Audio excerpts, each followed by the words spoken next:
ഇങ്ങനെയൊക്കെ ഒരാളെ പറ്റിക്കാൻ പറ്റുമോ എന്നാണ് ചില കേസൊക്കെ നമ്മൾ കാണുന്ന സമയത്ത് നമ്മൾ ചിന്തിച്ചു പോകുന്നത്.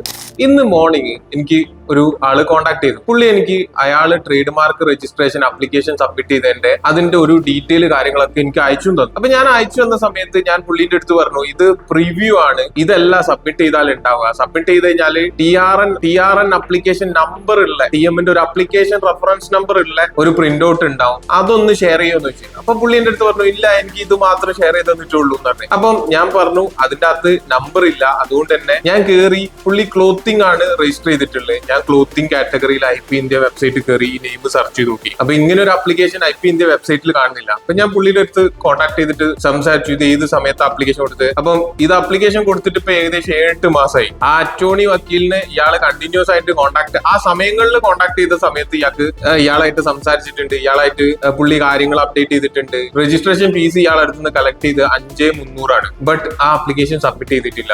നിങ്ങൾ ട്രേഡ് മാർക്ക് ആപ്ലിക്കേഷൻ നിങ്ങൾ ഏത് ഇപ്പൊ കേസൺ ത്രൂ ആണെങ്കിലും മറ്റേത് അറ്റോർണി ത്രൂ നിങ്ങൾ ആപ്ലിക്കേഷൻ സബ്മിറ്റ് ചെയ്താലും ഓരോ വ്യക്തികളും നിർബന്ധപരമായിട്ടും നിങ്ങളെ ട്രേഡ് മാർക്ക് ആപ്ലിക്കേഷൻ നമ്പർ വെച്ചിട്ട് IP India വെബ്സൈറ്റ് ഉണ്ട് ഗവൺമെന്റിന്റെ, അതിൽ കയറി ചെക്ക് ചെയ്യണം ഈ ആപ്ലിക്കേഷൻ അവിടെ ഉണ്ടോ എന്നുള്ളത്. അല്ലെങ്കിൽ ഇങ്ങനെ പറ്റിക്കപ്പെടുന്ന ആളുകളുടെ എണ്ണം വളരെയധികം കൂടുതലാണ്. ആളുകൾക്കറിയില്ല. അപ്പൊ ഇന്ന് അയച്ചെന്ന ആളെടുത്ത് ഞാൻ പറഞ്ഞു, ഇത് TM ആപ്ലിക്കേഷൻ നമ്പർ അല്ല, നിങ്ങളെ ആപ്ലിക്കേഷൻ അവിടെ ഇല്ല, എല്ലാം നിങ്ങൾ ചെക്ക് ചെയ്താൽ എന്തെങ്കിലും പ്രശ്നം ഉണ്ടാവും, നിങ്ങൾ ഒന്നും കൂടെ നോക്കി എന്നൊക്കെയാണ് ആള് പറയുന്നത്. അത്രയും വ്യക്തമായ രീതിയിലാണ് ഇവരെ ആളുകളെ പറ്റിക്കുന്നത്. പിന്നെ ഒന്ന് പ്രിവ്യൂ ആണ് അയച്ചു കൊടുക്കുന്നത്, ആ പ്രിവ്യൂവിന്റെ അകത്ത് ഒന്നുമില്ല, ആകെ ഉള്ളത് ആ ഡീറ്റെയിൽ മാത്രം. അപ്പൊ ഈ പാവപ്പെട്ട ഈ മനുഷ്യൻ വിചാരിച്ചത് ഇയാള് പൈസ വാങ്ങി ആപ്ലിക്കേഷൻ സബ്മിറ്റ് ചെയ്തിട്ടുണ്ടെന്നാണ്. പക്ഷെ കയറി ചെക്ക് ചെയ്ത് നോക്കുമ്പോൾ ഇതാണ് അവസ്ഥ. ഇത് ഒന്നും രണ്ടും അല്ല, ഇപ്പൊ ഒരു മന്തിൽ തന്നെ പറയുകയാണെങ്കിൽ ഏകദേശം 30-40 ആൾക്കാരൊക്കെ ഇങ്ങനെ കോൺടാക്ട് ചെയ്യുന്നുണ്ട്. എല്ലാവരുടെ കയ്യിൽ ഒരു പ്രിവ്യൂ ഉണ്ടാവും, പക്ഷെ ഇത് നോക്കുന്ന സമയത്ത് ആപ്ലിക്കേഷൻ രജിസ്ട്രിയിൽ കാണൂല.